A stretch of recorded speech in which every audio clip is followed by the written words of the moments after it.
Angel Reese is completely going crazy after Forbes revealed their list of the most prominent women in sports for 2025. Why? Because Reese did not even cut. Caitlyn Clark, the most powerful athlete on the list, came in at number 4, sitting next to club owners and executives. We're discussing a season that altered everything and was valued at $8.1 million. Here's what's truly crazy, though. Reese has already expressed jealousy of Clark's accomplishments. There has been an unavoidable pattern of resentment from college to the professional ranks. Allow me to explain exactly what took place. But first, leave a comment below saying, "Baby goat over baby giraffe," if you agree with Caitlyn. What sets this Forbes ranking apart from any other sports award you've seen is as follows. Clark's jump shot and assists per game were not used by Forbes to determine her ranking. Based solely on business power, they rated her alongside Fortune 500 executives and billion-dollar team owners. Only real billionaires and owners of whole sports teams were ranked higher than Clark. At the age of just 23, she is keeping that company. Clark did more than simply compile a list of athletes. Sitting next to executives of large organizations, she was recognized as the 4th most powerful woman in all of sports. In her first season alone, Clark earned $8.1 million, while the majority of WNBA rookies struggled to earn 6 figures throughout their careers. She barely made $70,000 in the WNBA. This indicates that through sponsorships and business transactions, she earned 115 times her real basketball wage. Let's discuss the true source of this money. With a signature shoe agreement that is entirely different from any conventional WNBA endorsement, Nike put a huge wager on Clark. She formed a strategic deal with Gatorade, which treats her like an NBA star. Wilson recognized her as the face of women's basketball by offering her a deal on sporting equipment. These are substantial sponsorship agreements. These kinds of collaborations are typically only found with LeBron James or Stephen Curry. This is where things become very crazy. After decades in the league, Clark's salary is far more than that of seasoned WNBA players. The typical WNBA salary is approximately $120,000. In her debut season, Clark earned more endorsements than players who have been in this league for 10 or 15 years. Bird was a WNBA player for 21 seasons. For more than 20 years, Diana Taurasi has been in control. In a single year, Clark earned more money than the majority of these legends do across several seasons. Forbes ranked Clark higher than seasoned sports executives and team owners based on certain factors. They examined her capacity to generate income, her impact on media deals, her influence on attendance statistics, and her ability to influence markets. The article acknowledged that Clark has her own company. She's not only a basketball player, she is the driving force behind entire business ecosystems centered on women's sports. The terms of Clark's Nike contract are entirely different from those of conventional WNBA endorsements. The majority of WNBA players receive modest appearance fees in addition to possibly some free gear. Clark received revenue-sharing agreements, large guaranteed payments, and a signature shoe brand. Nike is wagering that Clark will be able to sell shoes in the same way that Jordan does. The organization has never seen a women's basketball player exhibit such a degree of confidence. The astounding aspect, though, is that Clark's earnings surpassed some women's sports franchise valuations. The value of entire WNBA teams is less than what Clark earned in a single year. She is no longer merely a player. She operates at the same financial level as team owners and sports league managers. According to Forbes, Clark is a commercial empire masquerading as a 23-year-old phenomenon. They realize that her impact goes well beyond her basketball prowess. Clark engages with supporters in a way that attracts new viewers to women's basketball. She draws in casual sports fans. She sees young girls pleading with their parents for basketball equipment. She makes WNBA games a must-watch on TV. The honor recognizes Clark's diligence and commitment, as well as her special capacity to open up new markets. The number of watchers increases as Clark performs. The cost of tickets increases when she goes to rival arenas. Engagement numbers skyrocket when she posts on social media. That kind of economic impact is measured by Forbes, and Clark often provides it. This financial superiority clarifies why some players may perceive Clark's quick rise as a threat. While they are battling for respect and acknowledgement in conventional basketball circles, Clark operates in an entirely different economic environment. She is not vying for endorsement deals with other WNBA players. She is vying for corporate influence with Fortune 500 CEOs. That's a whole other league. It's also obvious that certain people dislike being left behind. Let's talk about the trend that began long before Forbes made this revelation.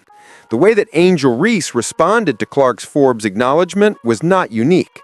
This is the most recent development in a long-running tale of jealousy. Despite what the market says, Reese has consistently positioned herself as Clark's equal, from their collegiate rivalry to subtle social media jabs. The timetable provides all the information you require. When Clark's record-breaking achievements dominated the news during their college years, Reese always made sure to join in. Reese would share training videos or comment on her own performance as Clark was setting score records at Iowa. Reese abruptly began discussing how she was underappreciated and ignored after Clark's three-point shooting garnered national media notice. The first obvious indications of this tendency appeared in the WNBA draft. Indiana drafted Clark first overall. There was extensive media coverage. Deals for endorsements began in right away. Reese, meanwhile, watched as Clark dominated every discussion regarding the rookie class after going 7th overall to Chicago.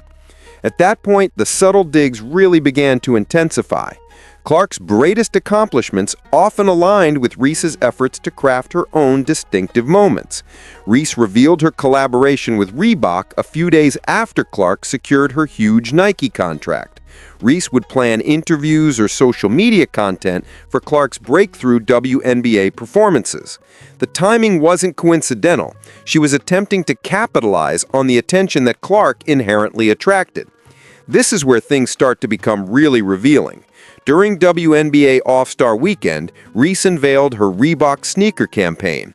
Tickets fell precipitously on the same weekend when Clark was unable to perform due to an injury. Reese attempted to take advantage of the situation while Clark's absence demonstrated her enormous attractiveness. But the real story was revealed by the market reaction. Her marketing campaign didn't have the same impact as Clark's natural appeal.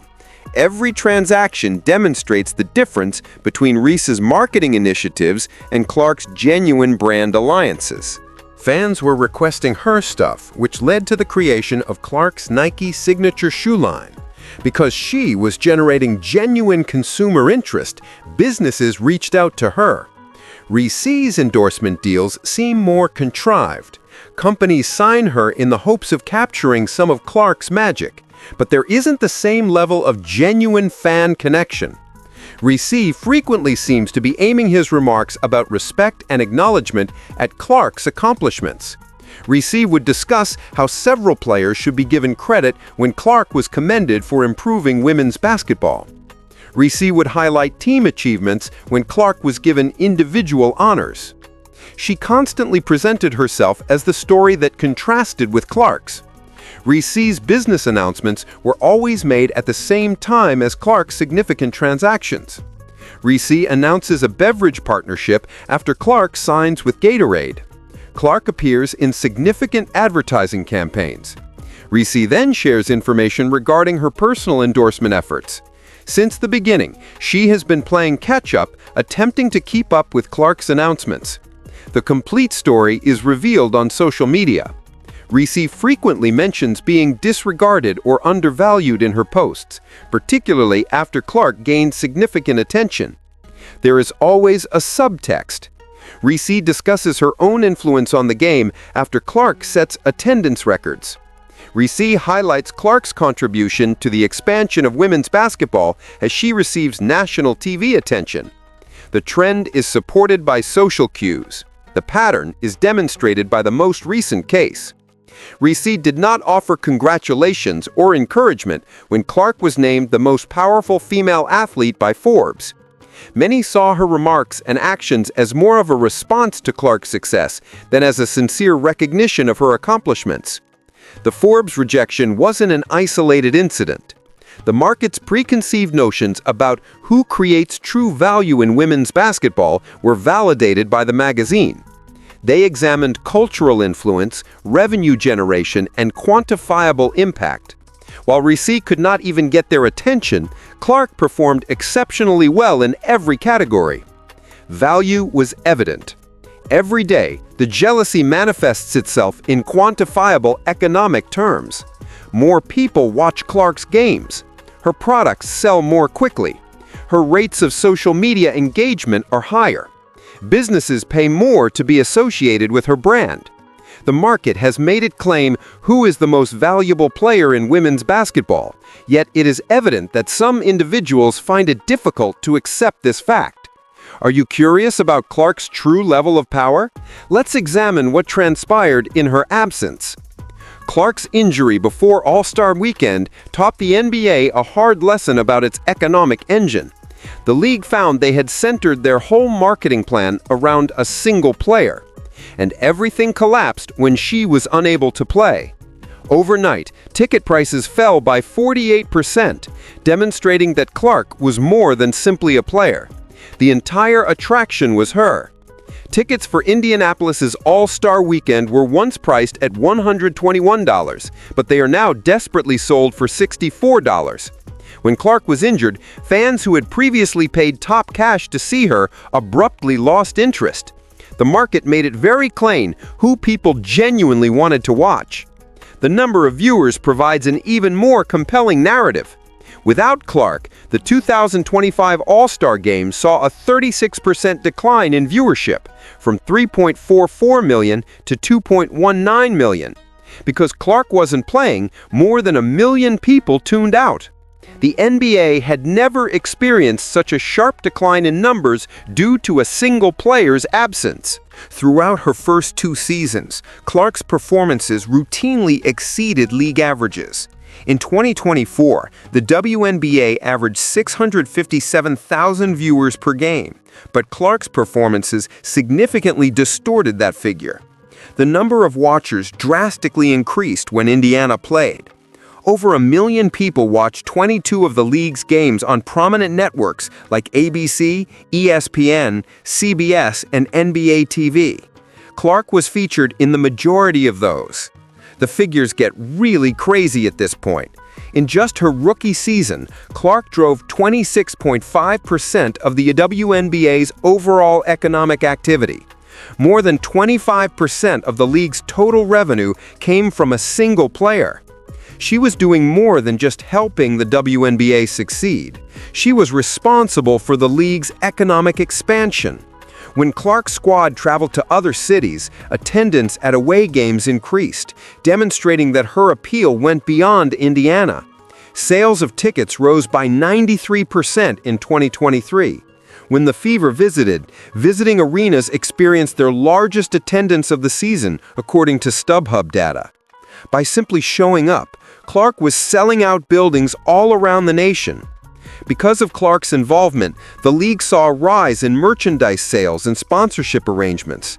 The attention she brought to women's basketball began to assist other teams. When sponsors joined the WNBA, they weren't only placing bets on the league, they were placing a wager on Clark's capacity to draw attention and engagement. Other boats in the group were lifted by her rising tide. Clark's distinct influence is evident when compared to what other prominent players produced for the league. The same surges in viewing were not produced by Angel Reese's games.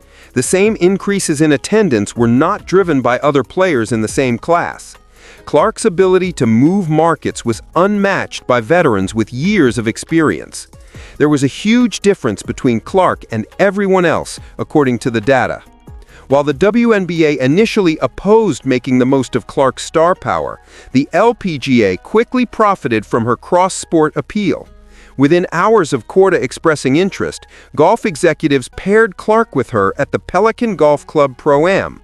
To highlight her abilities, they developed media campaigns and golf clinics. The WNBA took longer to find out how to market its own stars than the LPGA did to modify programming schedules and form strategic alliances.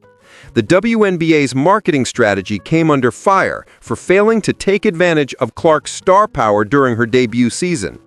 The WNBA found it difficult to make the most of what they had, whereas the LPGA embraced Clark and demonstrated how leagues may assist elite athletes outside of their own sport. Clark's worth was recognized by other groups before her own league. Clark was more than just a basketball player. By herself, she was growing the market for women's sports. Her debut season earnings of $8.1 million from contracts with Wilson, Nike, and Gatorade marked a shift in the perception of female athletes.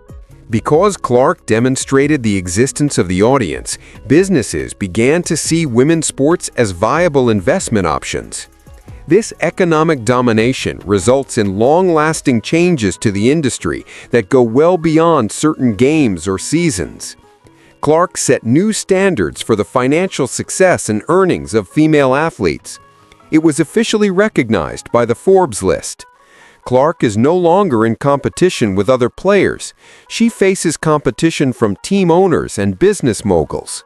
She ranks at number 4 with executives who control entire franchises and manage billion-dollar businesses. That is not the domain of basketball. That is the essence of commercial power. Clark is creating a sports empire that will endure beyond any one season or career, while others concentrate on basketball rivalries. Her collaborations with Gatorade and Nike and several endorsements generate long-term value. She is making a name for herself in the sports industry outside of women's basketball. Whether Clark merits this honor is not the true question. Whether the rest of women's basketball can match the caliber she is establishing is the question.